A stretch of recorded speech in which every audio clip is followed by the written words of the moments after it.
할렐루야. 살아계신 하나님의 은혜가 오늘 대강전 세 번째 주간 하나님의 은혜 가운데 예배하는 모든 지체들에게 평강과 은총으로 함께 하실 줄 믿습니다. 다 같이 일어서셔서 함께 머리 숙여 기도하심으로 주님의 은혜의 보좌 앞에 기쁨으로 나아갑시다. 여호와여, 주께서 주의 땅에 은혜를 베푸사 야곱의 포로된 자들을 돌아오게 하셨으며 주의 백성의 죄악을 사하시고 그들의 모든 죄를 덮으셨나이다. 진실로 그의 구원이 그를 경외하는 자에게 가까우니 영광이 우리 땅에 머무르리이다. 인애와 진리가 같이 만나고 의와 화평이 서로 입맞추었으며 진리는 땅에서 솟아나고 의인은 하늘에서 굽어보도다. 여호와께서 좋은 곳을 주시리니 우리 땅이 그 산물을 내리로다. 의가 주의 앞에 앞서가며 주의 길을 닦으리로다. 아멘.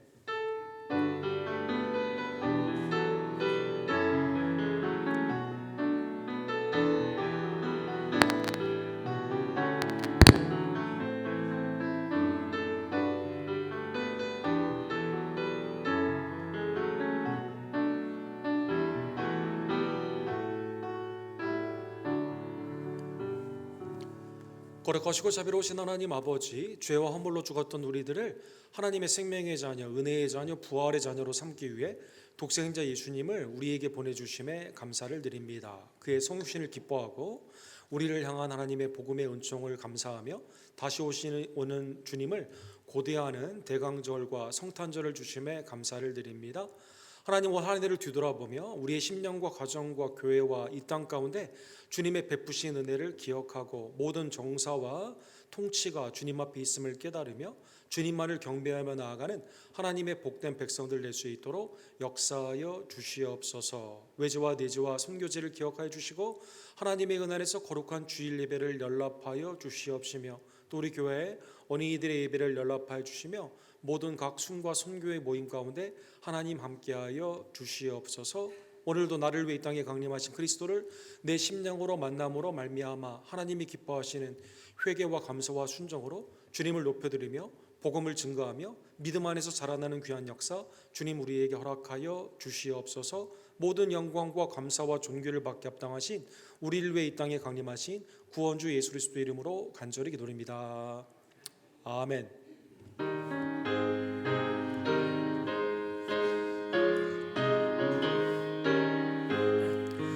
영광의 왕께 다 경배하며 그 크신 사랑 늘 찬송하라.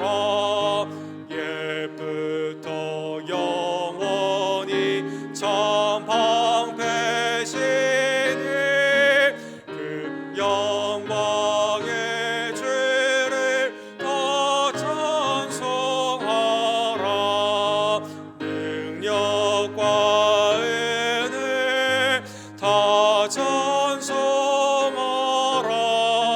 그 옷은 햇빛 그 집은 궁창 큰 물의 소리로 주노하시고 폭풍의 날개로 달려가신다.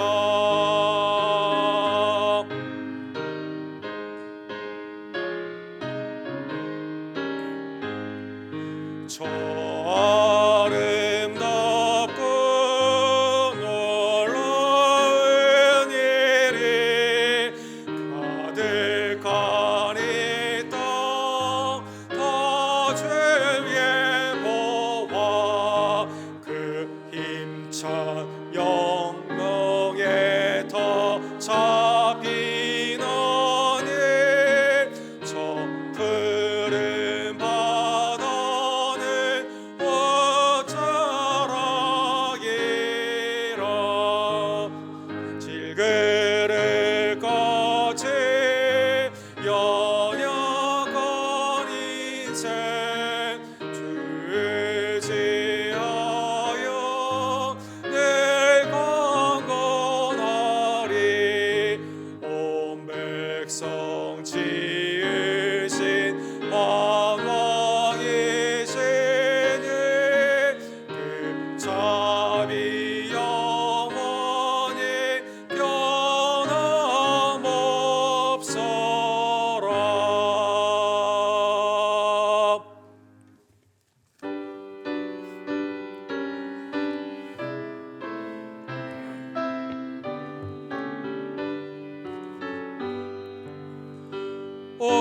베들레헴 작은 곳 너 잠들었느냐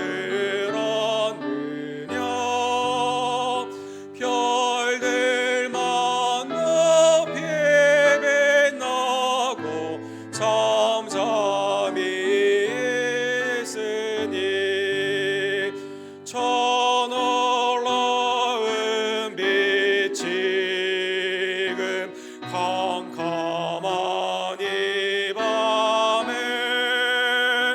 온 하늘들을 비춘 줄 너 어찌 모르나 온 세상 모든 사람들 잠자는 동안에 평화의 왕이 세상에 탄생하셨도다 저 새벽 별이 홀로 탄생을 지나든 듯 밤새껏 귀한 그 일을 말없이 지켰네.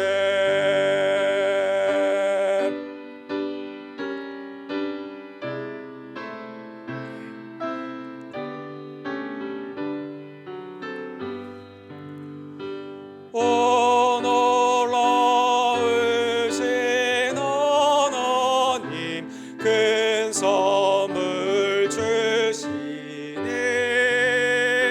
주 믿는 사람이 은혜 더 은혜 받도다 이 죄악 세상 사람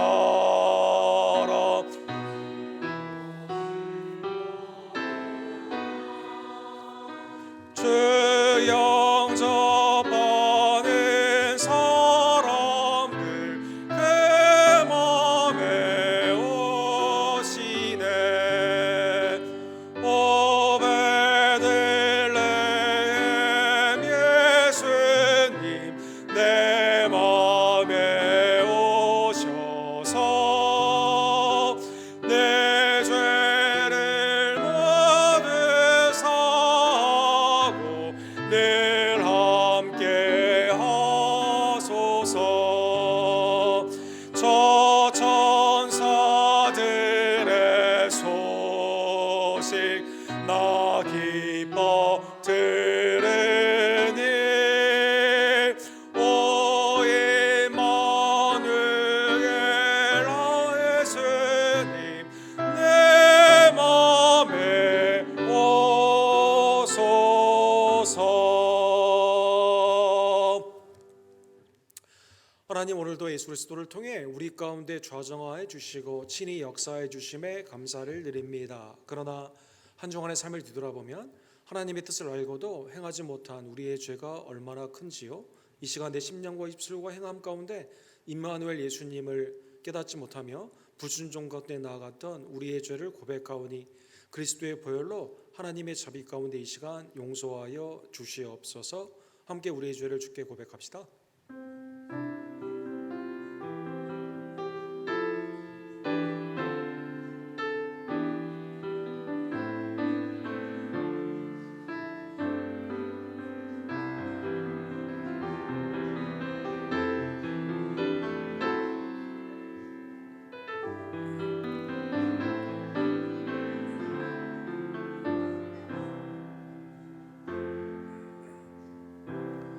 사랑하는 성도 여러분, 임마누엘 예수 그리스도 우리의 구원주의 속량의 피로 하나님의 우리의 죄를 모두 사하여 주셨습니다. 죄사함의 기쁨으로 우리의 신앙을 사도신경으로 함께 주님 앞에 고백합시다.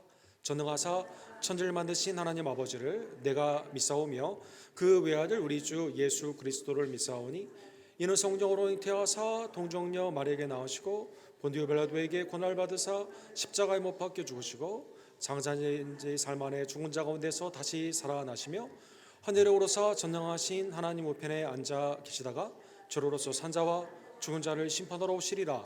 성령을 믿사오며 거룩한 공예와 성도가 서로 교통하는 것과 죄를 사해 주시는 것과 몸이 다시 사는 것과 영원히 사는 것을 믿사옵나이다.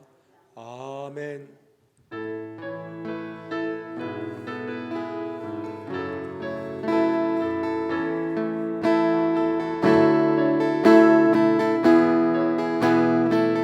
모든 것이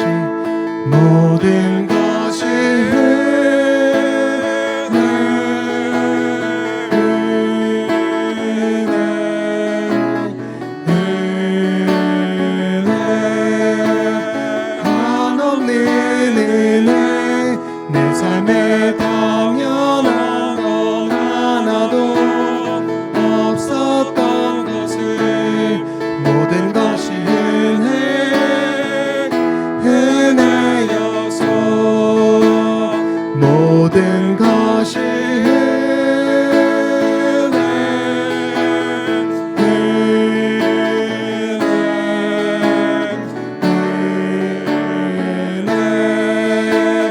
한없는 은혜 내 삶에 당연한 것 하나도 없었던 것을 모든 것이 은혜였소. 내 삶에 당연한 건 하나도 없었던 것을 모든 것이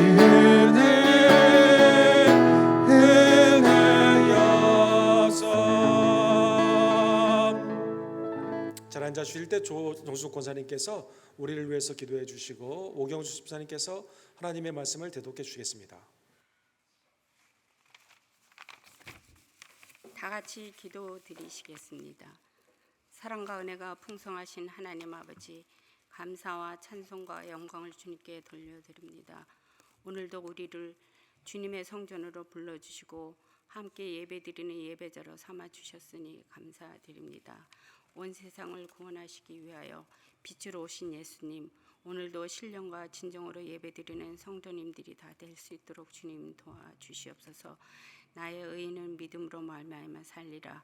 또한 뒤로 물러가면 내 마음이 그를 기뻐하지 아니하리라 하셨는데 힘들고 어렵다고 하며 믿음 없이 기도와 말씀을 외면하고 살지 않았나 돌아볼 수 있도록 주님 도와주시고 저희들에게 정직한 영을 새롭게 하여 주시길 또한 간절히 기도드립니다. 상한 갈 때도 꺾지 않으시고 꺼져가는 등불도 끄지 않으시는 하나님 아버지, 올 한 해도 우리를 손잡아 주시고 함께 하셔서 사랑과 은혜로 인도하여 주셔서 힘들고 어려운 순간순간에도 넘어지지 않게 인도해 주셔서 감사드립니다. 한 해를 마무리하는 12월입니다. 우리의 마음이 복잡한 세상의 일들에서 떠나 구주 예수 탄생의 기쁨을 안고 주님께서 낮고 천한 자리에 오셔서 저희를 위하여 생명을 주셨음을 기억하며 주님의 사랑과 희망을 묵상하고 또한 그 사랑을 나누어 주는 통로로 저희 언덕교회 성도님들을 삼아 주시길 간절히 기도드립니다. 저희 교회의 연약한 지체들, 병마와 싸우고 있는 성도님들, 많은 아픈 분들을 치유하여 주시고 또한 물질의 문제로 힘들어하시는 가정을 기억하여 주시고 성도님들이 직장과 사업을 위하여 복의 복을 더하여 주시었길 또한 간절히 기도드립니다. 어린이 학교의 말씀과 사랑과 바로 서서 우리의 교회의 큰 일꾼으로 자라나는 아이들을 되게 하여 주시고 교회의 부흥에 앞장서는 건강한 일꾼으로 자랄 수 있도록 주님 도와주시옵소서. 이 땅의 미국과 대한민국이 주님의 정의와 평안에 서게 하시고 모든 위정자들이 하나님의 뜻을 알고 국민들을 잘 섬기며 화해하고 평화의 길로 열어주시옵길 간절히 기도드립니다. 이 땅에 하나님의 나라가 확장되어 주님의 경외하는 믿음과 나라들이 되게 하여 주시옵길 또한 기도드립니다. 세상의 빛과 소금이 되어 어두운 곳에 주님의 사랑과 진리를 전하게 하시고 도움이 필요한 이웃들에게 손을 내밀 수 있는 마음을 우리 언덕교회 교인들에게 함께할 수 있도록 주님 도와주셨길 또한 기도드립니다. 성전 곳곳에서 예배를 위하여 섬기고 봉사하는 모든 성도님들을 기억하시고 주의 사랑이 저희들의 삶 가운데 축복으로 넘쳐날 수 있도록 주님 도와주시옵소서. 말씀을 전하시는 목사님께 성령 충만함과 강건함을 주시어 또한 그 말씀을 통해 저희가 주님의 뜻을 깨닫고 새 힘을 얻게 하여 주셨길 간절히 기도드리며 이 모든 말씀 예수님 이름으로 기도드렸습니다. 아멘.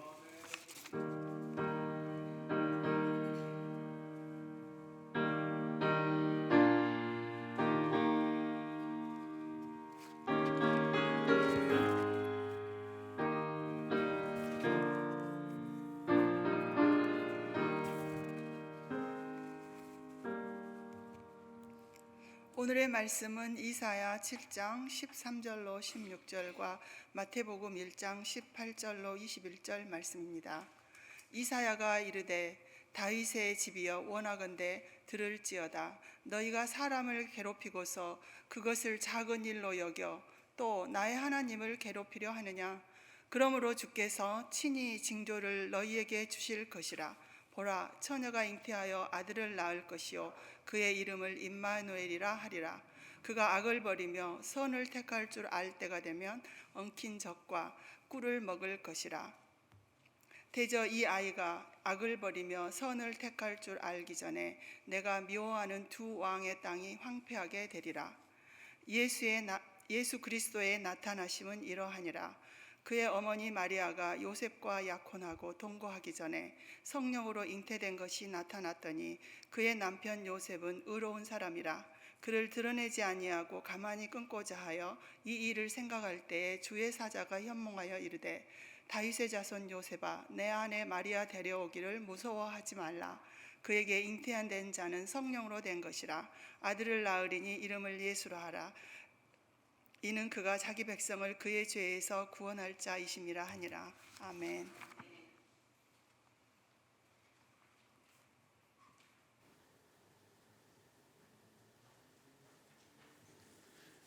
우리 데살로니가전서 우리 강의를 잠깐 멈추고 우리 3주 동안은 절기절교로 하나님의 은혜의 말씀을 보기를 원합니다.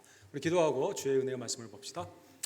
사랑과 자비가 풍성하신 하나님 아버지, 우리 가운데 오신 임마누엘 예수 그리스도, 오늘 구약의 말씀과 신약의 말씀을 통해 하나님의 약속과 신실하심의 성취와 또 앞으로 이루어지는 복된 하나님의 은혜의 말씀을 고대하며 믿음 가운데 순종하고 소망 가운데 인내하며 하나님의 뜻이 반드시 이루어지는 믿음 안에서 온전히 서기를 간절히 원합니다. 하나님의 시간 말씀 가운데 전하는 자나 듣는 자에게 성령 가운데서 오시고 역사해 주시고 하나님의 은혜만이 충만케 이 시간 임하여 주시옵소서. 예수 그리스도 이름으로 간절히 기도합니다. 아멘. 우리 지난주에 우리 아시아 여성으로 최초로 우리 한강이라는 작가가 노벨 문학상을 받았습니다.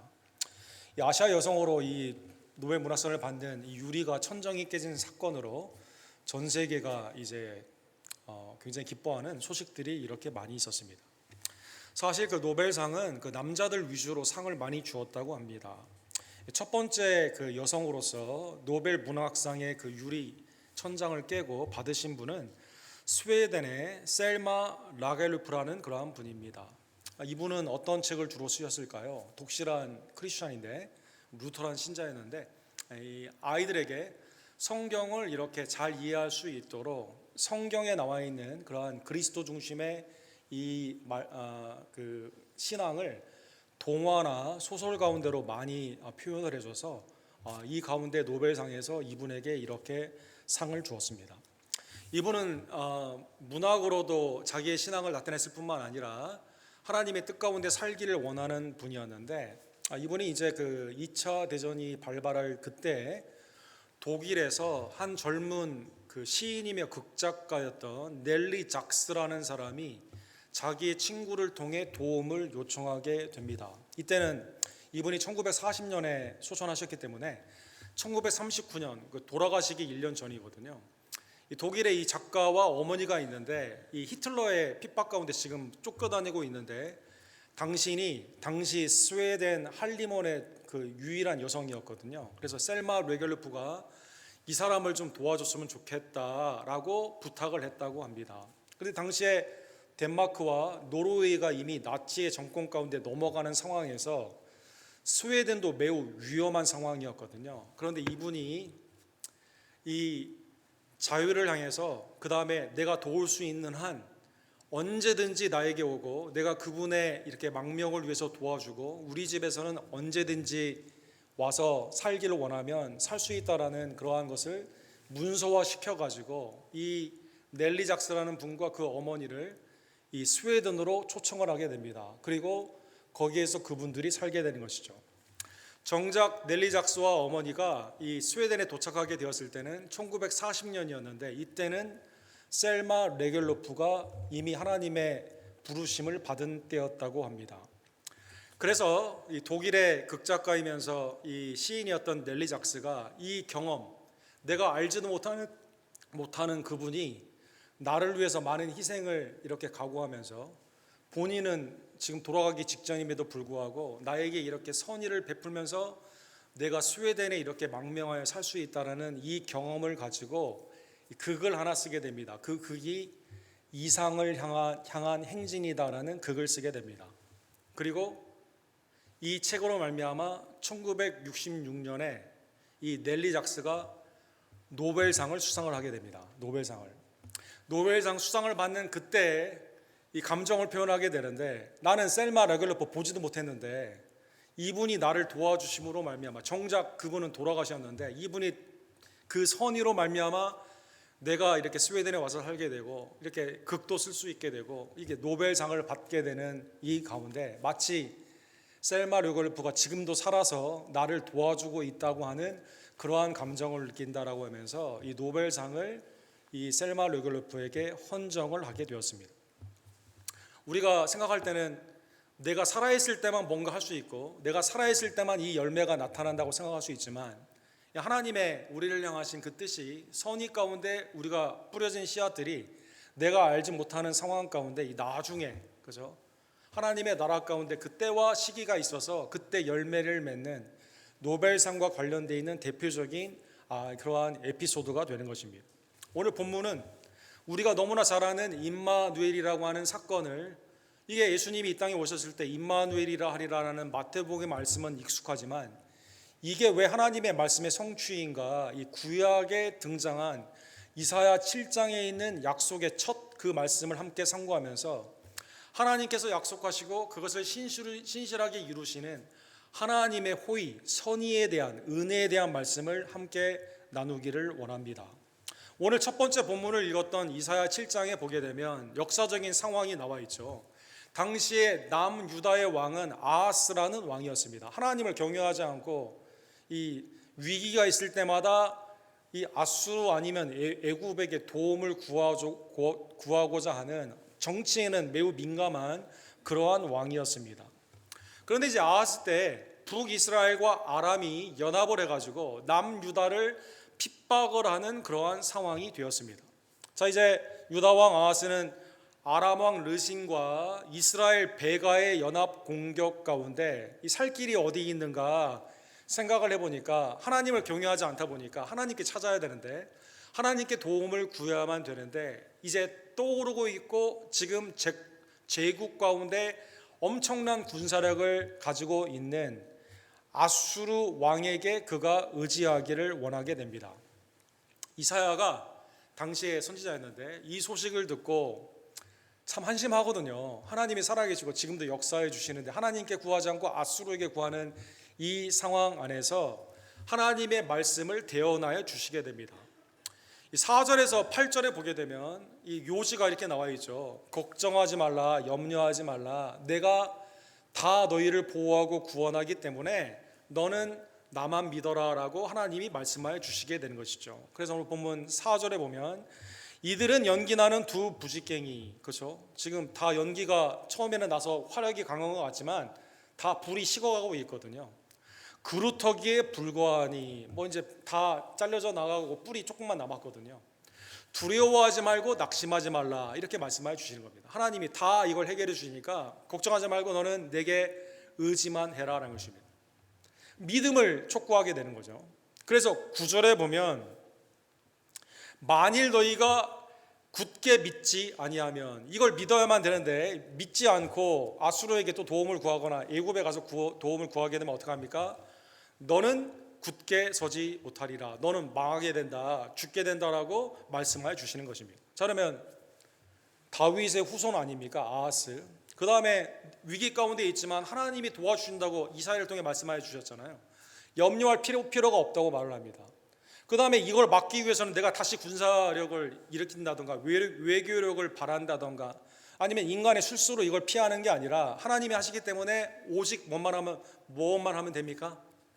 믿기만 하면 된다. 믿기만 하면 된다. 오직 믿음. 지금 위기 가운데 믿음이 필요한 거죠. 그런데 아하스가 믿질 않습니다. 그러니까 하나님께서요, 성경에 보면 징조를 구하는 거, 이거 불신앙과 의심 가운데 바람직한 모습이 아니거든요. 기드온이 하나님의 부르심 가운데 미디안을 이긴다고 하게 되었을 때, 내가 너를 장수로 부른다고 했을 때 이 기드온이 징조를 구하잖아요. 양털에 이슬이 맺히느냐 맺히지 않느냐, 반대로 또 되느냐 안 되느냐, 이 징조를 구하지 않습니까? 징조는 하나님의 분명한 말씀이 있음에도 불구하고 불신앙 가운데 내가 구하는 거거든요. 그래서 하나님이 기뻐하지 않습니다.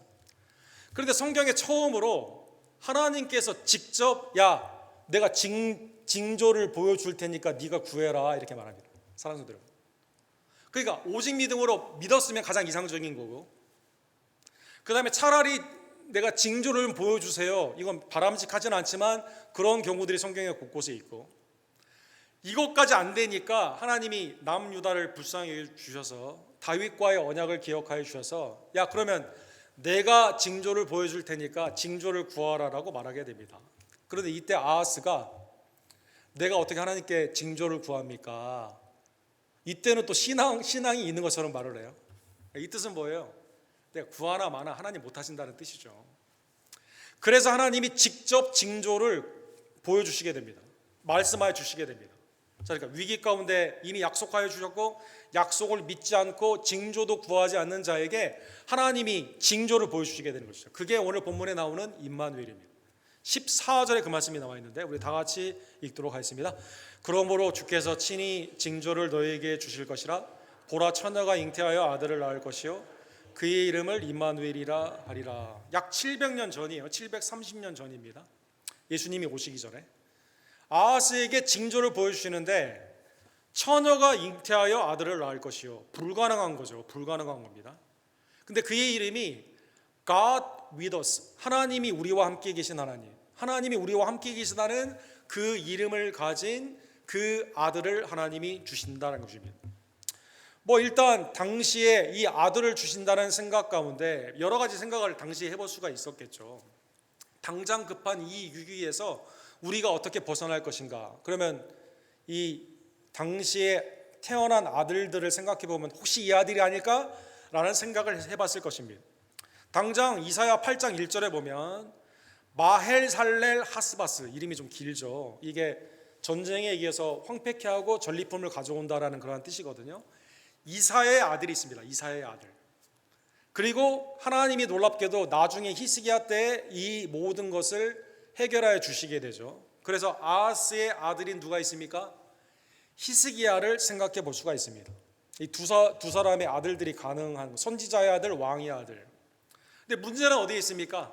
문제는 다 처녀가 잉태하여, 여기에 이제 걸리는 거죠. 이거는 처녀가 잉태하여, 남자를 알지 못하는 처녀, 히브리 말에 단순한 결혼을 하지 않았다는 뜻이 아니라, 오늘날 처녀, 노처녀라고 말하는 이런 뜻이 아니라 남자를 아예 모르는, 그 다음에 결혼을 하지 아니한이라는 뜻이거든요. 그래서 여기에 문제가 있는, 이사야도 결혼을 했고 그 다음에 아하스도 결혼을 했기 때문에, 그 다음에 다른 아들도 있었기 때문에 이 말씀이 여기에 완전히 성취는 아니다라는 것입니다. 그 다음에 하나님께서 이 아들은 통치하는 스타일이 다릅니다. 15절과 16절에 보면 하나님을 온전히 경외하며 선과 악을 분별하기 때문에요, 하나님의 선 가운데 나라를 경영하게 됩니다. 물론 히스기야가 하나님의 뜻 가운데 종교 개혁도 일으키고 나중에 하나님 앞에 온전히 섬겼지만 여전히 히스기야도 애굽에게 힘을 구하게 되고 나중에 이 바벨론에게 자기의 국고를 다 보여주는 이러한 실수를 했거든요. 항상 선한 건 아니었거든요.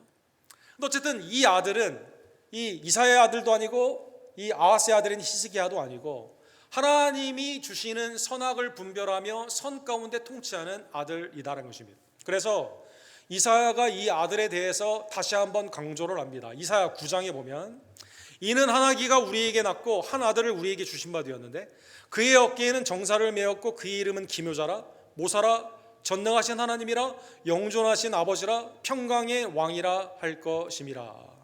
지금 이후로 그 나라를 굳게 세우고 영원히 정의와 공의로 그것을 보존하실 것이라 만군의 여호와의 열심히 이루리로다. 다윗의 후손 가운데 오는 이 아들이 단순한 임시의 왕의 위임을 받는 것이 아니라 모든 나라, 남유다뿐만 아니라 모든 나라를 통치합니다.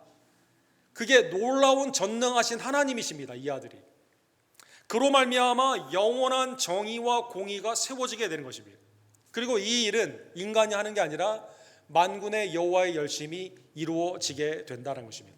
자, 그러면 하나님이 직접 징조도 보여주셨고 이걸 강조하는 여러 선지자의 말씀이 있었기 때문에 이 아하스는 어떻게 해야만 될까요?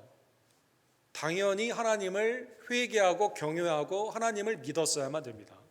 그런데 아하스가 믿지 않고 아수르를 계속 의지하게 됩니다. 아수르를 의지하게 되었을 때 아수르가 와서 도와줬을까요? 17장에 하나님이 예언하시죠. 여호와께서 에브라임이 유다를 떠날 때부터 당하여 보지 못한 나를 너와 내 백성과 내 아버지 집에 임하게 하리니 곧 아수르 왕이 오는 날이니라. 아수르가 이 성전에 있는 금은보화를 다 받아가지고 가가지고 그것만 먹고 어떻게 했을까요? 나중에 또 쳐들어오게 됩니다. 그 다음에 애굽의 도움을 구했는데 18절에 보면 애굽이 침공을 하게 됩니다. 그래서 어떻게 됩니까? 수염 다 깎이고 옷 다 발가벗기게 되는 수치를 당하게 됩니다. 사람들은 다 사륙을 당하게 됩니다. 짐승만 이 남유다에 충만하게 되는 황폐한 일을 겪게 된다는 것입니다. 그리고 궁극적으로 북이스라엘은 아수르로, 남유다는 바빌론으로 말미암아 멸망을 당하게 되는 것이죠. 즉 임마누엘의 약속이 있었음에도 불구하고 이 약속을 믿지 않음으로 말미암아 하나님이 주시는 그 복음의 약속, 나라가 평강케 되고 온전케 되며 백성이 살아나는 그 은혜를 저버림으로 말미암아 이 나라가 다 망하게 되고 백성들은 흩어지게 되며 다 포로로 잡혀가는 그러한 일이 있게 되는 것입니다. 그래서 이때부터 이스라엘에는 무슨 소망이 있었을까요? 지금 하나님이 어디 계시냐 도대체, 왜 우리 가운데 안 계시냐 도대체, 하나님이 계시다면 어떻게 이런 일이 일어나느냐라는 질문을 가지고 누구를 기다릴까요? 오는 임마누엘, 우리 가운데 임하시는 하나님을 기다리게 되었다는 것입니다. 사랑하는 성도 여러분, 그래서 에레미야 애가에 있는 전체의 내용, 에스겔에 나와 있는 부분적인 그러한 네 번의 이 하나님의 예언의 말씀, 다 누구를 기다립니까? 지금 하나님이 없는 것 같은데 주님 속히 우리 가운데 임하여 주세요. 임마누엘을 소망하게 되는 것이죠. 예를 들어 에레미야가 5장 20절에 보면 주께서 어찌하여 우리를 영원히 잊으셨으며 우리를 이같이 오래 버리셨나이까. 여호와여 우리를 주께로 돌이키소서. 그리하시면 우리가 주께로 돌아가겠사오니 우리의 날들을 다시 새롭게 하사 옛적 같게 하옵소서. 이 망국의 한가운데, 그렇죠? 하나님을 향해 찬미하는 그날을 바라보게 되면서 하나님 우리에게 와주시고 우리도 좀 돌이켜 주세요, 이렇게 소망을 하게 되는 것이죠. 이스라엘의 역사는 아수르, 바벨론, 바사, 헬라, 로마, 무려 730년 동안 이 임마누엘의 약속이 있었지만 왕들이 다 거부하고 우상을 섬김으로 말미암아 이렇게 오랫동안 임마누엘을 고대하게 된 것입니다. 그래서 임마누엘이라는 이 단어가, 하나님의 이 약속의 단어가 언제 비로소 다시 등장하게 됩니까? 오늘 본문에 나오는 마태복음 1장에 다시 등장하게 된다는 것입니다. 마태복음 1장 18절에 보면 이렇게 되어 있죠. 예수 그리스도의 나심은 이러하니라 그의 어머니 마리아가 요셉과 약혼하고 동거하기 전에 성령으로 잉태된 것이니. 자, 약혼을 했어요. 그러나 잠자리는 같이 하지 않은 이 상황 가운데 동거하기 전에 성령으로 이 임마누엘 예수 그리스도 하나님의 메시아를 하나님이 보내주셨다는 것입니다. 그래서 이 시간, 그러니까 수평적으로 흐르는 크로놀로지, 이 크로노스의 시간이 아니라 수직적으로 하나님의 구원사에 관련되어 있는 하나님과 우리와 만나는 그 시간. 우리 한글 성경에서는 그래서 이거를 때가 찼다라는 단어를 쓰죠. 갈라디아서 4장 4절에 보면 바울 사도가 예수 그리스도의 성육신을 그래서 이렇게 말을 합니다. 때가 참에 하나님이 그 아들을 보내사 여자에게 나게 하시고, 그래서 본문에 나오는 여자는 어머니와 대비되는 결혼 가운데 있는 온전한 가정에서 어머니를 통해 나가는 것이 아니라 여자에게서 나게 하셨다는 것이죠. 나게 하신 이유는 뭡니까? 율법 아래 나게 하신 것은 율법 아래에 있는 우리들을 속량하기 위해, 우리들을 하나님의 자녀로 삼기 위해 하나님의 때에 여자를 통해 예수 그리스도를 우리에게 임마누엘로 허락하여 주시는 것입니다. 자, 이제 결혼을 앞둔, 이제 약혼은 했지만 결혼식을 앞둔 요셉에게는 깜짝 놀라는 소식이죠. 나는 잠자를 하지 않았는데 나와 결혼할 여자가 임신을 했다고 그러니까 얼마나 놀랐겠습니까? 그래서 여러분, 요셉은 이걸 어떻게 생각했을까요? 율법으로 생각을 했습니다. 율법으로. 그래서 오늘 보면 19절에 보면 그의 남편 요셉은 의로운 사람이라 그를 드러내지 않고 가만히 끊고자 했다, 이렇게 나와 있습니다. 이 요셉은 의로운 자라는 뜻은 하나님이 그를 의롭다 칭한 게 아니라 율법의 의를 쫓는 경건한 사람이었거든요. 그러면 이거를 어떻게 해결할 거냐? 그러면 나의 율법의 의도 드러내야 되고, 그 다음에 마리아도 어떻게 보면 동정 가운데 이거 좀 보호해야만 되잖아요. 이 어려운 생각 가운데, 어려운 난제 가운데 이거 그냥 결혼을 파기하면 되겠다라고 생각을 한 겁니다. 아마 그가 율법을 생각한 것은 약혼녀가 임신했을 때 상황에 관련되어 있는 신명기 22장을 생각했을 것입니다. 처녀인 여자가 남자와 약혼한 후에 어떤 남자가 그를 성읍 중에 만나 동침하면, 나와 결혼했는데 이 여인이 다른 사람과 이게 관계를 가져가지고 애를 뵌 거예요. 이럴 경우 어떻게 할까요? 너희는 그들을 둘 다 성읍 문으로 끌어내고 그들을 돌로 쳐 죽일 것이니라, 이렇게 나와 있습니다. 이게 이스라엘의 수치이니까 둘 다 돌을 쳐서 죽이게 되는 아주 엄한 그러한 벌이죠. 율법에 아주 무서운 그러한 모습이 있습니다. 그러면 여기에서 빠져나올 길은 내가 약혼을 하지 않았다라고 파기를 시키면 마리아가 적어도 죽지는 않거든요. 그러니까 아마 마리아에 대한 배려, 그 다음에 내가 율법을 더 지켜야 되는 그러한 것 가운데 생각을 하게 된 것입니다. 하나님은 성령으로 잉태하여 독생자 예수 그리스도를 우리에게 주셨는데, 이게 지금 첫 번째 걸림돌이 누구에게서 나타나요? 율법을 지키고자 하는 율법주의 가운데 있는 요셉에게서 나타난다는 것입니다. 그래서 루터는 복음 대신 예수님이 우리 가운데 오는데 누가 반대합니까? 놀랍게도 율법이 반대한다는 것입니다. 율법이.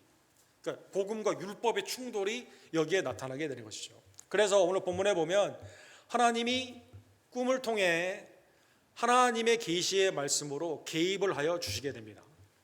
20절에 보면 꿈을 꾸었습니다. 현몽, 꿈을 꾸었습니다. 하나님의 환상 가운데 이 천사의 이름은 나와 있지 않는데 마리아에게는 가브리엘 천사를 통해서, 그리고 본문에는 또 다른 하나님의 사자를 통해 개입하여 주시게 되는 것이죠. 안 그러면 이게 파원이 되게 되면서 다윗의 후손인 요셉을 통해 예수님이 오시게 되는 이 언약이 위기 가운데 있거든요. 이렇게 말합니다. 다윗의 자손 요셉아, 이렇게 말하는 거예요. 그래서 다윗의 자손 요셉아. 그래서 메시아에 오는 그 메시아는 다윗의 후손, 영원한 왕위 가운데 있는 사무엘하 17장에 있는 예언의 말씀의 성취이거든요. 그래서 다윗의 자손 요셉아, 내 아내 마리아 데려오기를 무서워하지 말라. 그에게 잉태된 자는 성령으로 된 것이니라. 인간의 힘이 아니라 성령의 주체됨, 성령의 능력 가운데 이게 일어나게 된 것이죠. 요셉이 이 말을 들었을 때 어떻게 생각했을까요? 이거 말도 안 되는 소리가 지금 과학적이나 상식으로는 같이 잠을 자야 이게 아이가 생기는데, 아니 안 자고 이렇게 됐다고? 물론 한국에서는 뭐라고 말합니까? 내가 낳은 게 아니라 너 다리에서 주워왔다, 뭐 이런 말도 하긴 하지만 이게 유대의 관점에서는 이게 좀 이해가 되지 않거든요. 누가복음 1장에 보면 마리아도 깜짝 놀랐습니다. 남자를 알지 못하는 이가 내가 어떻게 애를 뵐 수 있습니까? 가브리엘 전서가 이렇게 말하죠. 성령이 내게 임하시고, 똑같습니다. 성령 가운데, 그래서 성령으로 잉태하사 동정녀 마리아에게 나오시고, 사도신경에 우리가 고백하지 않습니까? 지극히 높으신 이의 능력이 너를 덮었느니라. 인간이 상상할 수 없는 초월하신 하나님의 능력이 초자연적으로, 그렇죠? 아담과 하와에 있는 그 인간의 죄성이 아니라 하나님의 은혜 안에서 이 아이가 구원주로 오시기 때문에 성령으로 잉태되었다는 것입니다. 나실 바 거룩한 이는 하나님의 아들이라 일컬어지니라. 이 태어난 아이는 인간이지만 동시에 하나님의 아들, 성자 예수 그리스도다라는 것입니다. 그래서 마리아가 이때 순종하죠. 말씀대로 이루어지니라. 순종하며 받게 됩니다. 그 다음에 이제 이 현몽 중에 요셉에게는 더 나아가 왜 이 아이가 요셉과 마리아를 통해 성령 안에서 동정녀를 통해 나아가게 되는 게 중요하냐, 이 아기의 사명과 관련이 있습니다. 21절에 보면 이 아들을 낳으리니 이름을 예수로 하라. 이는 그가 자기 백성을 그들의 죄에서 구원할 자이심이라. 구원주로 이 땅에 오셨다는 것이죠. 구약의 하나님의 구원을 상징하는 이름은 좌슈아죠. 좌슈아, 여호수아입니다. 이거를 헬라말로 그대로 번역을 하게 되면 지저스가 됩니다. 지저스. 그래서 예수인데 인간은 예수의 이름을 갖는다 하더라도 뭐 성경에 보면 바예수라는 사람도 있고 예수라는 이름을 가진 다른 사람도 있지 않습니까? 근데 이 이름을 그대로 성취할 수 있는 분은 예수 그리스도밖에 없죠. 구원주밖에 없죠. 하나님의 아들. 그래서 그가 자기 백성을 그들의 죄에서 구원할 자이심이라. 구약의 여호수아가 가나안 땅에 들어가는 이게 구원을 상징하게 되는 것처럼 여호수아가 포로로 잡혀간 자들을 데려와서 고토로 돌아오게 되는 이것도 구원을 상징하게 되는 것처럼, 그런데 완전한 구원은 죄에서 구원받는 거거든요. 그래서 죄에서 구원하는 이 일 가운데 아들을 낳게 되는데 그 이름이 예수다라는 것입니다. 예수님도 누가복음 19장 10절에 보면 삭개오의 집에 머물기를 원하는, 예수님을 만났을 때 삭개오가 내 죄를 깨닫게 되면서 내가 재산의 절반을 다 주겠고 이 늑증한 자에게, 그 다음에 늑증한 거 내가 잘 모르는 거 있으면 4배나 더 주겠다 이렇게 말하지 않습니까? 아브라함의 자손이다라고 말을 하면서 주님이 이렇게 말씀하시죠. 인자가 온 것은, 주님이 오신 이 목적은 뭘까요? 하나님이 이 세상을 이처럼 사랑하사 누구를 주셨습니까? 예수 그리스도를 주셨는데 그 이유는 뭡니까? 믿는 자에게 영생을 주려 하시지 않습니까? 그것처럼 잃어버린 자를 찾아 구원하려 하심이라. 주님이 이 땅에 오신 이유는 구원이다라는 것입니다. 아마 여기까지 들었을 때 요셉은 여전히 뭘 생각했을까요? 말도 안 된다. 그래도 나 이거 가만히 이거 결혼 파기해야겠다라고 생각할 수도 있었을 것입니다. 그런데 하나님이 율법을 소중히 여기며 하나님의 말씀을 지키려고 하는 이 요셉에게 마지막 결정타를 주십니다. 그게 뭘까요? 그게 오늘 본문의 주제가 되는 23절의 말씀입니다. 우리 23절 우리 다 같이 들어가겠습니다. 보라, 처녀가 잉태하여 아들을 낳을 것이요 그의 이름을 임마누엘이라 하리라 하셨으니 이를 번역한즉 하나님이 우리와 함께 계시다 함이니라.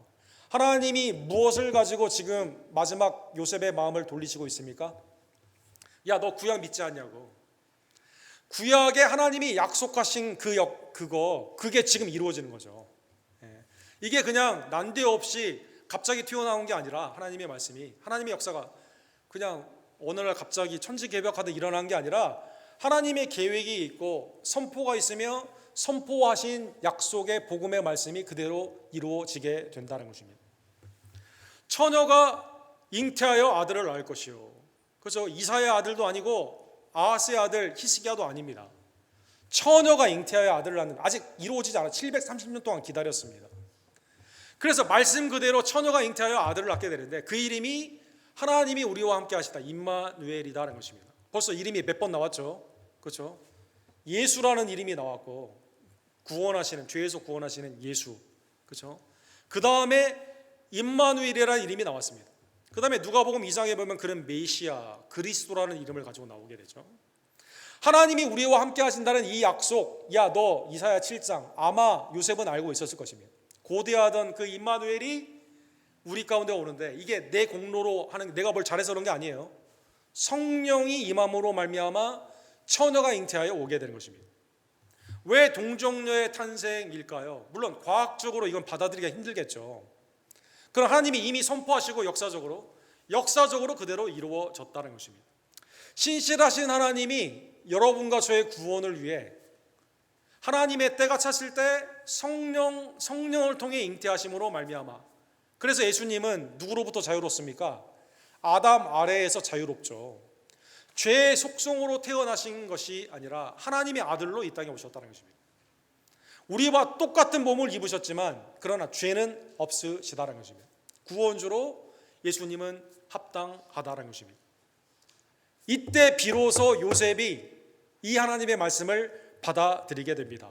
요셉이 잠에서 깼습니다. 24절에 보면 그리고 주의 사자가 분부한 대로 그대로 순종하게 됩니다. 인간적으로 상식적으로 과학적으로는 이해가 안 되는데 무엇으로 이해가 됩니까?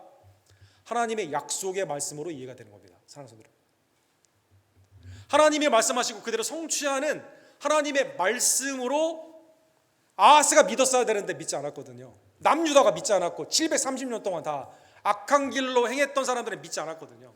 지금도 과학 따지고 상식 따지고 여러 가지 가운데 믿는 자에게 하나님이 굳게 서시게 되는 구원의 역사, 그렇죠? 말씀대로 이루어지리라. 마리아, 요셉은 분부대로 어떻게 했습니까? 결혼을 하되 아이를 낳을 때까지 어떻게 했어요? 혼선이 생기지 않도록 잠자리를 같이 하지 않습니다.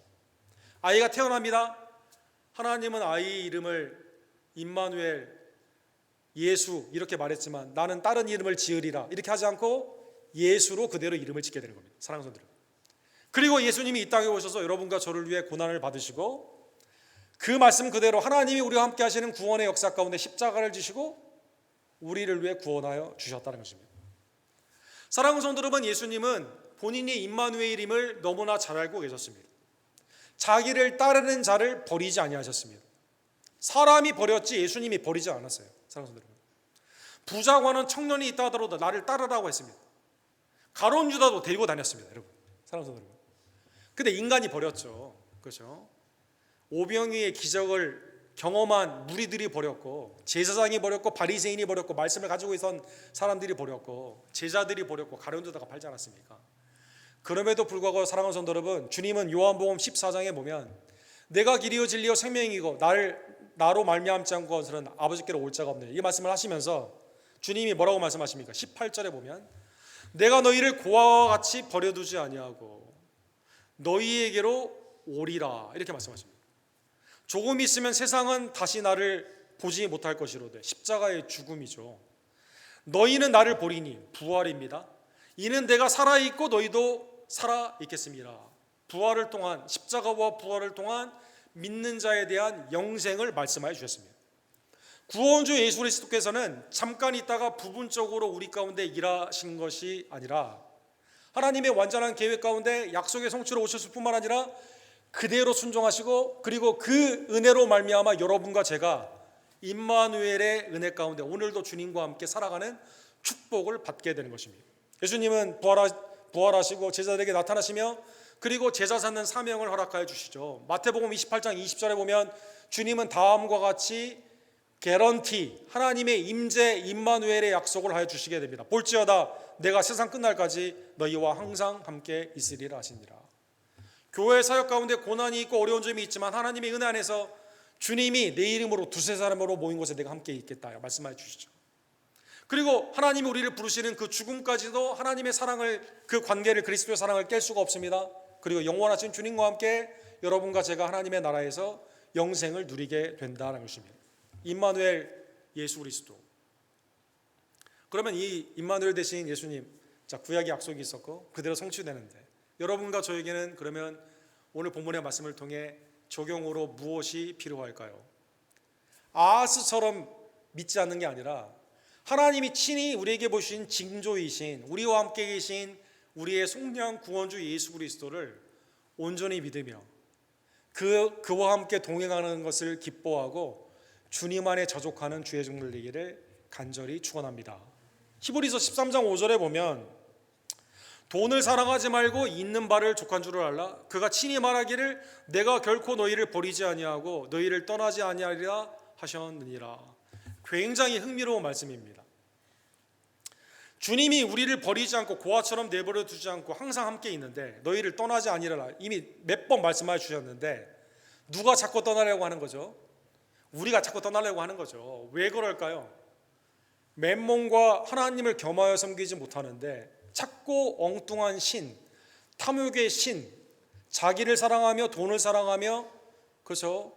하나님의 은혜 안에서 자족하지 못하는 우리의 탐심 가운데 있는 우상, 자꾸 벗어나려고 한다는 거죠. 근데 주님은 여러분과 저에게 뭐라고 말씀하십니까? 우리에게 필요한 것을 모든 공급해 주시는 하나님의 은혜를 바라보며 내가 버리지 않으니까 너는 나와 함께 있으라는 것입니다. 사랑하는 성도 여러분, 21세기 여러분과 저에게 수많은 사람들을 비교하게 되고, 내가 지금 여기 있는 게 맞는가? 내가 내 사업체나 내 가정과 내 삶이 지금 임마누엘 하나님이 함께 하신다면 왜 나에게는 돈과 권력과 명예가 없는가? 하나님이 나와 함께 계시지 않고 그러면 여길 가야 되는가? 라는 미혹이 있을 때, 사랑하는 성도 여러분, 주님이 계속 말씀하시죠. 내 안에 머물라라는 것입니다. 내가 결코 너희를 버리지 아니하고 너희를 떠나지 아니하리라. 오늘날 주님은 우리 가운데 어떻게 또한 역사하실까요? 임마누엘 되신 예수 그리스도는 우리 교회에 뭐가 되십니까? 머리가 되시는 것이죠. 사랑하는 성도 여러분, 교회를 자기의 핏값으로 사시고 하나님의 지체로서 머리 되신 예수님의 명령을 통해 모든 것이 상합하여 연합하여 하나님의 뜻을 이루기 위해서 지금도 역사하시는 것이죠. 예수님 안에 거하는 것은 머리 되신, 교회의 머리 되신 예수님 안에 거하는 것은 교회에 머무는 겁니다. 사랑하는 성도 여러분, 교회 따로 내 신앙 따로 아닙니다. 사랑하는 성도 여러분, 임마누엘 되신 예수 그리스도 안에 있는 것은 교회 안에 머무는 겁니다. 그의 머리 되심을 인정하며 그의 지체로서 우리가 살아가는 것이다라는 것입니다. 임마누엘의 은혜를 받은 여러분과 저는 주님 안에 자족하며 머리 되신 주님의 교회 가운데 온전히 머물며 내게 주신 성령의 은사와 달란트 가운데 지체로서 주님의 일을 온전히 감당하는 하나님의 종들 되기를 간절히 원합니다. 성탄절이 되면 예수님의 이 땅에 나타나심을 가장 많이 나타나는 것이 사실은 복음이어야만 되는데, 오늘날 이 퓨 리서치의 이 서베이를 보니까 당신은 언제 성탄절에 그 기분이 좋아지고 그럽니까? 라고 하는데 교회가 3등이더라고요. 3등. 교회 갔을 때 그렇다라고 하는 사람 3등. 1등은 어딜까요? 1등이 놀랍게도 몰이라고 합니다. 몰에 가면 성탄절 트리가 더 멋있고, 그래서 그렇다고 합니다. 네. 사랑하는 성도 여러분, 성탄절 트리는 무엇을 의미합니까? 동방박사들이 하나님의 계시의 이 별을 보고 찾아와서 이 땅에 우리 가운데 오신 왕을 경배한 사건 아닙니까? 교회가 임마누엘 예수 그리스도 주님을 나타내야만 되는 거죠. 신앙 가운데 복음으로 나타내야만 되는 것입니다. 성탄절 추리가 미국에 정착하게 된 것은 사실은 독일계 이민자들을 통해 나타나게 되었는데, 그러면 독일에서는 처음에 이 성탄절 추리가 어떻게 시작되게 되었을까요? 이 1530년대에 마틴 루터를 통해 시작을 하게 되었습니다. 이 1517년에 종교개혁을 하고 루터가 이 레오 10세 교황과 주교들을 통해서 이제 현상금이 걸리고, 이게 지금 굉장히 삶 가운데 어려운 이성 저성으로 피하게 되면서 막 도망 다니는 그러한 때였거든요. 1531년도에 이 블랙 포레스트라고 하는 독일 가보신 분들은 잘 아시지만 이 밀림과 같이 침엽수로 소나무로 되어 있는 그 지역이 있습니다. 사람들이 찾기가 어렵죠, 밤에는. 그래서 이제 지금 내가 이 종교 개혁한 거 맞냐, 이 고난부터 시작해서 뭐 루터의 마음 가운데 지금 생명의 이 위기 가운데, 이게 지금 나의 삶 가운데 지금 하나님이 어떻게 나와 함께 계시고 지금 살 길을 어떻게 인도하실 건가, 막 이 굉장히 앵셔스하고 염려하는 이 상황 가운데 말을 타고 도망을 가다가 이 블랙 포레스트 이 숲 아래에 있는 깜깜한데 갑자기 눈을 들었는데 나무 위에 별이 있었다는 것입니다. 별이 너무나 투명하게 빛났다는 것입니다. 그 이때 루터가 그때 하나님의 말씀을 생각했는데, 동방 박사들이 저 별을 찾아오게 되는 것처럼 우리 가운데 하나기를 주신 하나님의 은혜, 예수님이 임마누엘로 오셨는데 내가 지금 다른 생각을 하고 있었구나. 그때 굉장히 큰 하나님의 영감을 받았다고 합니다. 그래서 색깔이 변하지 않는 이 나무, 소나무를 가져다가 여기에서 예수 그리스도의 별을 걸어놓고 성탄절을 이렇게 기념하게 되게 된 것이죠. 그렇습니다, 사랑하는 성도 여러분. 하나님의 은혜 안에서 여러분과 제가 과연 하나님이 내 삶 가운데 있냐, 계시다면 내 사업은 왜 이러고, 내 자녀는 왜 이러고, 내 삶은 왜 이러냐, 내 건강과 여러 가지 문제 가운데, 오늘날 또 사회의 이런 문제들 가운데 왜 하나님이 계시다면, 아니 공의와 정의가 이 아기를 통해 지금 임하게 되는데 왜 이러냐라고 질문할 수 있는 상황이 있지만, 주님은 여러분과 저에게 뭐라고 말씀하실까요? 말구에 태어나신 이 아이가 나의 죄와 허물을 구원하기 위해, 거기에서 구원하기 위해 오셨음을 알고 있으며, 지금도 고아처럼 내버려 두지 아니하시고 지금도 말씀 가운데 역사하시며 교회의 머리로서 역사하심을 다시 한번 깨달으며, 어떠한 상황에서도 주님이 나와 동행함을 다시 한번 깨닫고 주님을 존귀히 여기며 주님을 증거하는 대강절과 성탄절의 백성들 되기를 주님의 이름으로 간절히 축원합니다. 기도합시다. 사랑과 자비가 풍성하신 하나님 아버지, 오늘도 말씀을 통해 하나님의 약속하신 그 말씀이 그리스도를 통해 온전히 때가 참에 여자를 통해 하나기를 우리에게 주심으로 말미암아 죄와 사망에서 율법의 정죄에서 우리를 구원하시는 놀라운 약속과 성취를 보게 하심에 감사를 드립니다. 그리스도는 나를 위해 이 땅에서 고난받으시며 고아처럼 우리를 내버려 두지 아니하시고 죽으시고 부활하시며 지금도 하나님 우편에서 중보하여 주시고 세상의 사망도 끊을 수 없는 그 사랑 가운데 우리 가운데 역사해 주심에 감사를 드립니다. 교회의 머리가 되어 주셔서 교회 지체로 우리를 삼아 주시며 이제는 우리가 먹든지 마시든지 주의 영광을 위해 살게 하심에 진심으로 감사를 드립니다. 그리스도 안에서 자족하며 세상의 것들을 두려워하지 아니하며 우리 가운데 역사하시는 임마누엘 예수 그리스도를 바라보는 복된 신앙의 눈을 우리에게 허락하여 주시옵소서. 이 복음 안에서 감사하며 서로 사랑하는 하나님의 교회 공동체가 될 수 있도록 하나님 우리 언덕교회를 축복하여 주시옵소서. 예수 그리스도 이름으로 간절히 기도합니다. 아멘. 주신 말씀 기억하시면서 빛 되신 주 우리 함께 찬양드립시다.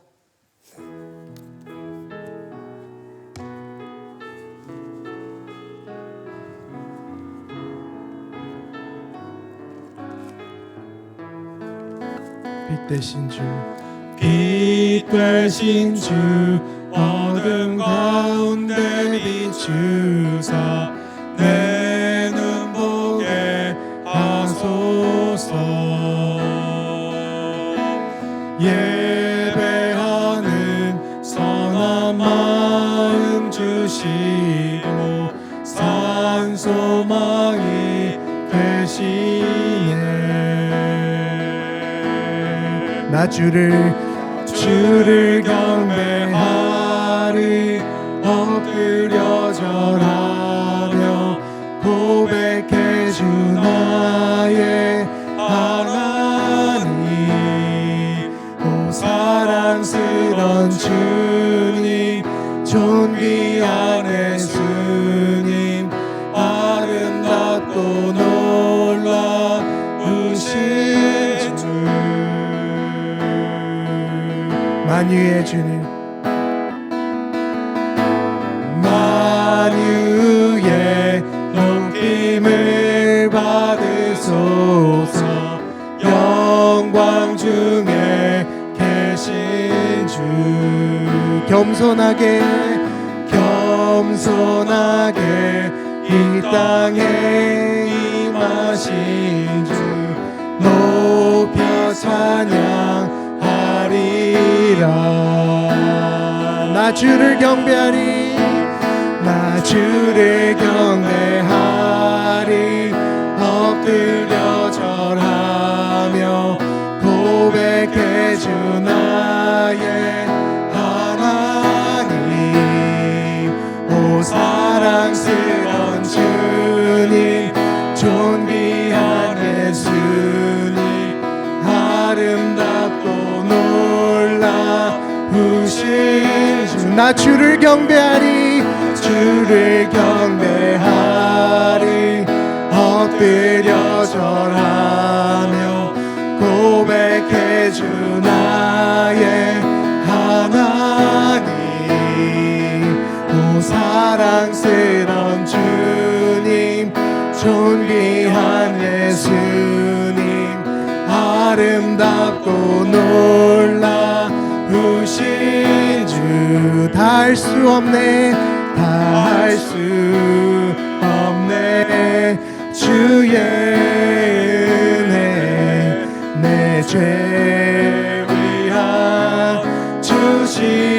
십자가 다 할 수 없네. 주의 은혜 내 죄 위한 주. 우리 한 번 더 찬양합시다. 다 할 수 없네. 다 할 수 없네. 주의 은혜 내 죄 위한 주시. 다 할 수 없네.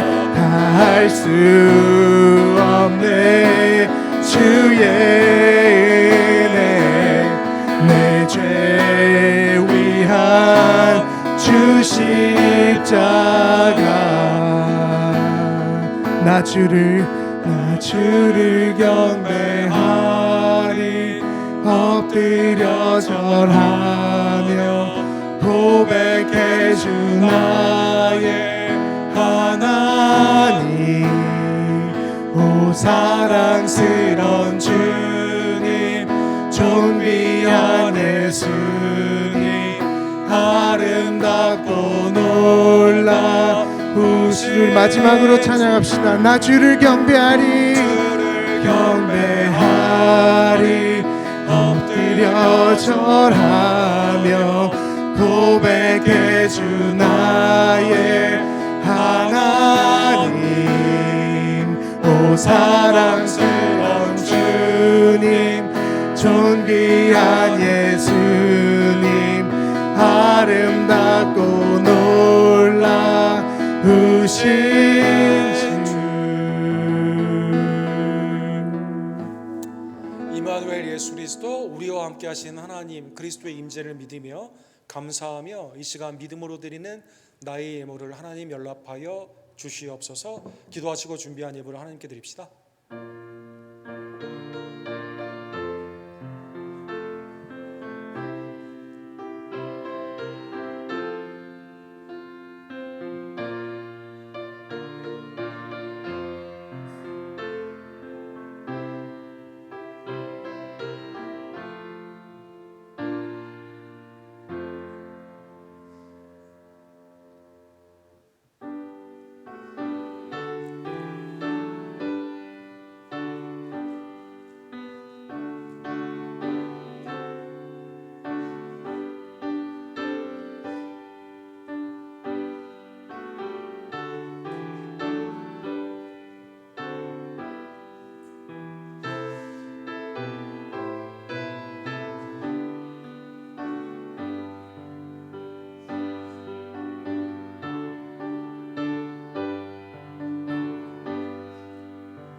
거룩하시고 자비로우신 하나님 아버지, 우리를 위해 한아기 예수 그리스도를 주심에 감사를 드립니다. 우리와 함께 하신 하나님, 성자 예수 그리스도가 나를 위해 이 땅에 강림하시며 나를 위해 고난받으시고 부활하시고 또 지금도 하나님 우편에서 나를 위해 중보하시며 교회의 머리가 되어 주셔서 하나님의 은혜 가운데 모든 것을 공급하여 주시고 믿게 해 주시며 담대케 해 주시고 복음을 증거케 해 주시는 놀라운 은총에 진심으로 감사를 드립니다. 하나님, 이 땅을 하나님의 자비와 긍휼로 통치하여 주시옵소서. 떠나온 우리 고국을 하나님의 은혜 안에서 경제와 정치도 회복될 뿐만 아니라 무엇보다도 신앙이 회복되는 복된 계기가 될 수 있도록 주여 역사하여 주시옵소서. 새 대통령의 임직을 앞둔 미국도 복음과 선교 가운데 다시 한번 거듭나는 복된 계기가 되기를 원합니다. 이를 위해 세워주신 지교회들, 특별히 우리 교회가 하나님의 임재 안에서 복음을 증거하며 세상의 복의 통로로 하나님의 성결의 역사로 빛과 소금으로 나타나기를 간절히 원합니다. 기도하고 협력하는 외지와 내지의 교단의 600여 성교사님들을 주님 긍휼히 여겨 주시고 하나님의 놀라운 은혜 가운데 필요한 것들을 공급하여 주시옵시며 복음의 아름다운 구원의 역사 가운데 기쁨의 소식이 충만케 될 수 있도록 하나님 은혜를 더하여 주시옵소서. 우리의 단기 선교지를 기억하여 주시며 우리도 때를 얻든지 못 얻든지 담대히 우리 가운데 오신 예수님을 증거하며 믿음 안에서 전도에 힘쓰기를 간절히 원합니다. 협력하는 CFC와 세일앤드류를 은혜 가운데 품어주시고 온전케 하여 주시옵소서.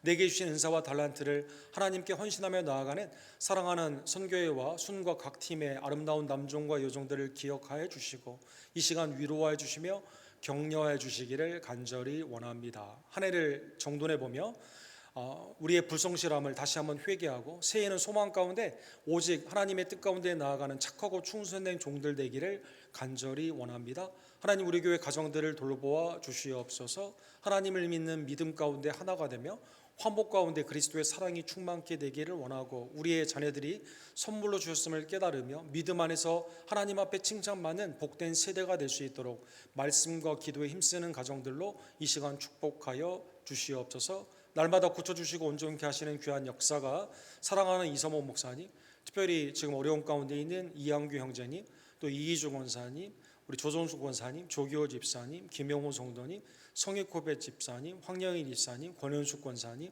정한준 집사님, 권지혜 집사님, 또 우리의 부모님들과 우리의 자녀들, 또 마음의 소원을 가지고 주님 앞에 온전히 기도하는 모든 지체들 가운데 형통케 하시며 온전케 하시며 시원케 하시는 놀라운 역사로 이 시간 임하여 주시옵소서. 삶 가운데 주님이 되게 주신 은혜를 세어보며 믿음 안에서 감사함으로 주님 앞에 드리는 우리의 예물을 연락하여 주시옵시고 정성으로 드리는 복된 가정과 생업 가운데 하나님의 은혜의 풍성함으로 이 시간 임하여 주시옵소서.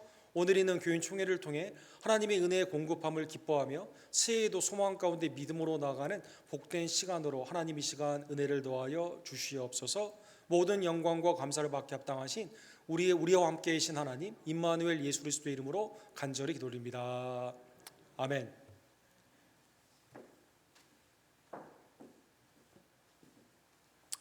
새벽기도회가 우리 시편으로 진행이 됩니다. 3편에서 7편으로 진행이 되는데 우리 각 가정에서 특별히 교회에서 함께 기도에 힘써 주시기를 원합니다. 오늘 예배 직후에 우리 내년 예산을 향한 교인 총회로 모이게 됩니다. 우리 멤버들은 성도님들은 자리에 앉으셔서 총회 가운데 참여해 주시기를 부탁을 드립니다. 다음 주일은 성탄 주일입니다.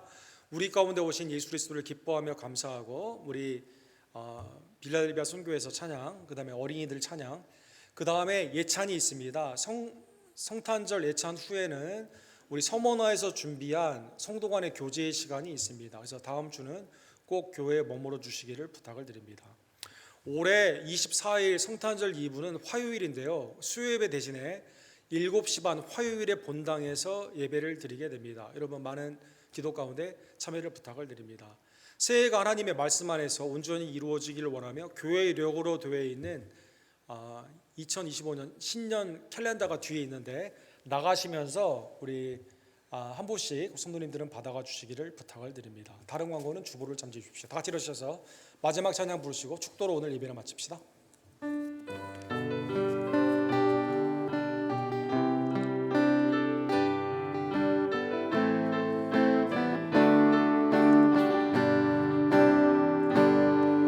영광을 돌리세 우리 하나님께 존귀와 영광 능력과 아름다움 만방의 모든 신은 헛된 우상이니 오직 하늘의 아버지 그 영광 찬양해.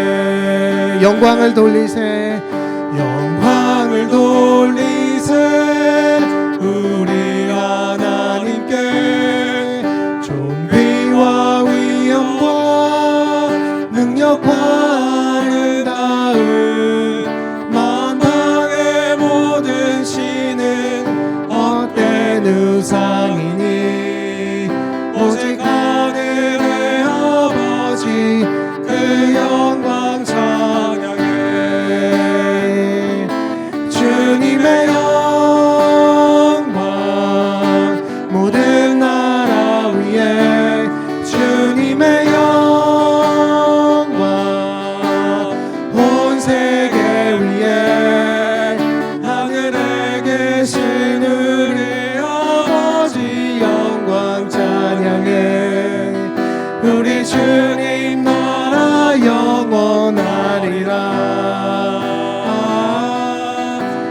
우리 주님 뜻은 이루어지리라. 주님의 영광, 영광 모든 나라 위에 주님의 영광 온 세계 위에 하늘에 계신 우리 아버지 영광 찬양해. 우리 주님 나라 영원하리라. 우리 주님 뜻은 이루어지리라.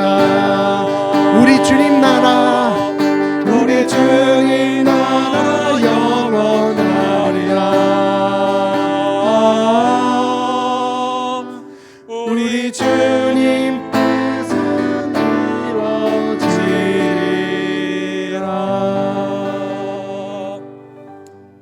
지금은 우리의 구원주 임마누엘 예수 그리스도의 은혜와 아버지 하나님의 극진하신 사랑하심과 성령 하나님의 감동 감화하심이 주님이 우리와 함께하심을 믿으며 주님을 존귀히 여기며 주님과 동행하며 주님의 이 땅에 오심과 다시 오심을 증거하기를 간절히 원하는 임마누엘의 백성들, 우리 언덕교회 성도님들 머리머리 위에 지금부터 영원토록 함께 있을지어다. 아멘.